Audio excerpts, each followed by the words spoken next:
Hello everyone, I'm here today outside of the Sony building to interview Daniel Merriweather on behalf of Ollie and TeenToday. It is freezing, so hopefully we'll get inside, and I think he's going to be here in about 10 minutes, so I'm really nervous, but I'm really excited. Hi guys, it's Jess from Girls Can't Catch. I'm here today on behalf of Ollie and all the team at TeenToday, and I'm going to interview Daniel Merriweather. Hello! Hey, how are you? I'm good, thank you. Firstly, is it Dan or Daniel? It's whatever you want to call me. I don't really like Danny. Oh no, okay, I'm like that. I don't like Jessie. Yeah, it's weird. I mean, for a girl, I think it's alright. It's kind of cute, but for a guy, there's something. I don't know. Yeah, don't call me Daniel. We'll call you Daniel. That's fine. Okay, so I'm going to start off today with a couple of questions that people have sent in on the website. First, we've had one from Twitter, and someone has asked, who or which artist would you most like to duet with? Oh, wow. I don't know.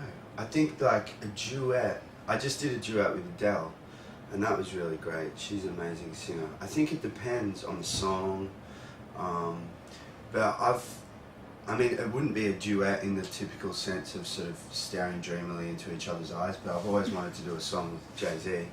Yeah, he'd be wicked. But I don't think it'd be like, as I said, it wouldn't be your traditional duet. I don't think he wouldn't be down for like moon grabbing, and sort of like starry eyes.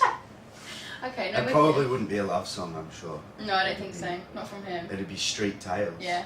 Well, that'd be really cool, actually. Tales from the street. Fingers crossed one day that could happen. Yeah. Okay, and the second question I've got is, what are your plans for Christmas, and what are your Christmas traditions? My plans for Christmas are still being made as we speak. I think I might be with my girlfriend and her family in New York. Either New York or Rhode Island, where she's from. So that'll be nice. Hopefully you'll be with the snow then, if you're in New York. Well, yeah, I really like the snow, because I'm used to it being really hot around Christmas, because I'm Australian. I was actually just in Australia, and I was like, my girlfriend actually came with me, and she was like, the sun's beautiful, but this is all wrong. She goes, this doesn't make any sense to me. I'm seeing Christmas decorations, but it's like 40 degrees outside. And she goes, there's something seriously wrong with this.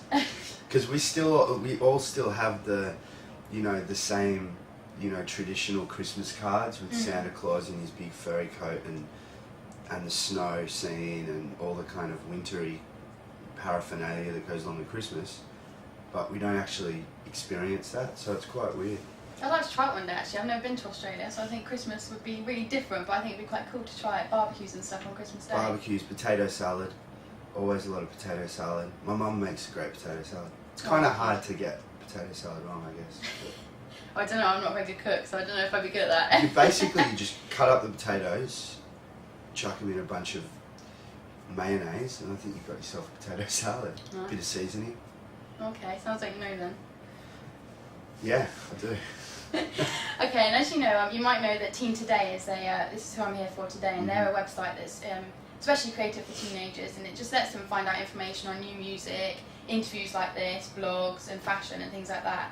But I was just wondering, what were your teen years like? Oh, my teen years, they were kind of, I mean, I got into a lot of trouble as a teenager, to be honest. And I wasn't really all that good at school. I think I was distracted by a lot of things. Yeah. But, it was, I think you kind of, now if I was to like write a letter to myself as a 16-year-old kid, I'd probably tell myself to pull up my pants. So I used to wear these dreadful cross colours pants. You probably remember sorry, I'm talking to someone off camera, but you probably remember cross colours. They were mustard. They were mustard colours. I think I think TLC and Vanilla Ice were probably most famous for wearing cross colours. I know. I think I know what you mean. They're really big. And yeah, they were mustard coloured, and I just remember wearing them a lot, and a Raiders baseball cap. Yeah. Wicked. That was my get-up. I did read somewhere that you played the violin when you were younger, I think, didn't you? Yeah. Whose decision was that for you to play it? Was it yours or? Well, I was 4 years old, and my mum had this old broken violin lying around the house. So I still don't know whose it was, but I think it might have been like a great auntie or something. And it didn't have any strings on it, but as a kid I was intrigued by it. And then I think she saw me playing around with it so much, and then she found out about this way that you can teach kids at a really young age to learn the violin. So I think as a really young kid it was kind of fun and interesting. So you did find it fun? I did, yeah. I really liked it. You know, I really love music, and I think when I got to about 11, 12, 13, it just wasn't. I'm trying to pick up chicks. It didn't really work. Everyone's playing the guitar and I'm there fiddling away. It wasn't a good look. But I picked it up actually the other day, and played it, and I've still kind of got a grasp on it. But it kind of sounds a little bit more like I'm trying to kill a small animal than play any Vivaldi. That's so funny. So you knew you wanted to do more singing than violin playing then, obviously. Yeah, I think singing kind of took over. I bought the first album I ever bought as a 10-year-old was Boys to Men, Cooley High Harmony, and that was just my favourite shit. That was a wicked album. Like everything in one album for me as a 10-year-old.